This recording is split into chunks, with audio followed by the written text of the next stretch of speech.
Well, as we've heard, Trump and Tillerson regularly clashed, including over Middle East policy, even briefly backing opposite sides in the Saudi-led blockade of Qatar.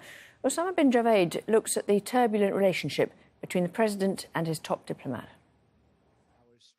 Rex Tillerson's former boss says the deal with Iran and other disagreements was why the US Secretary of State was fired. Trump made a so far unfulfilled promise to roll back the nuclear deal with Iran, which has allowed an easing of sanctions.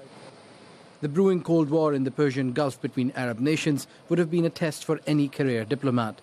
Tillerson-led State Department found itself scaling back comments and at times contradicting their own president when members of the Gulf Cooperation Council decided to isolate Qatar. We saw in the beginning of the Qatar siege by the four countries last June that the initial statements that Trump made were later dropped or quietly reversed because he didn't know all the facts about U.S. relations in Qatar and the region. It's clear that the United States seems to want to resolve the GCC crisis. I think there's no doubt about that. It's also clear that they haven't been able to use their influence to get that done with the Kuwaitis. So this is very strange in many ways.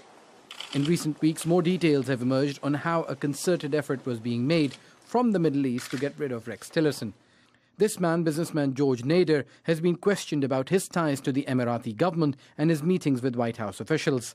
Nader is reported to have links with another US businessman with UAE ties, Elliot Brody.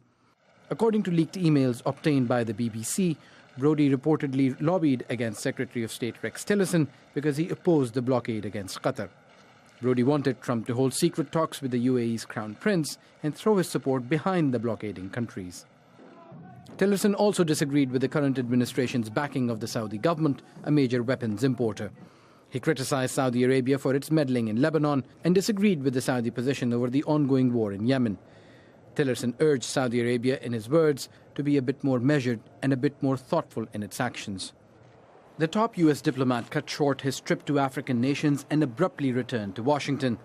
This led to spin the US media that President Trump probably asked Tillerson to step aside while he was abroad. It's been a short tenure with accusations that Tillerson didn't have the staff or money to back him up as a top US diplomat. Osama bin Javed, Al Jazeera.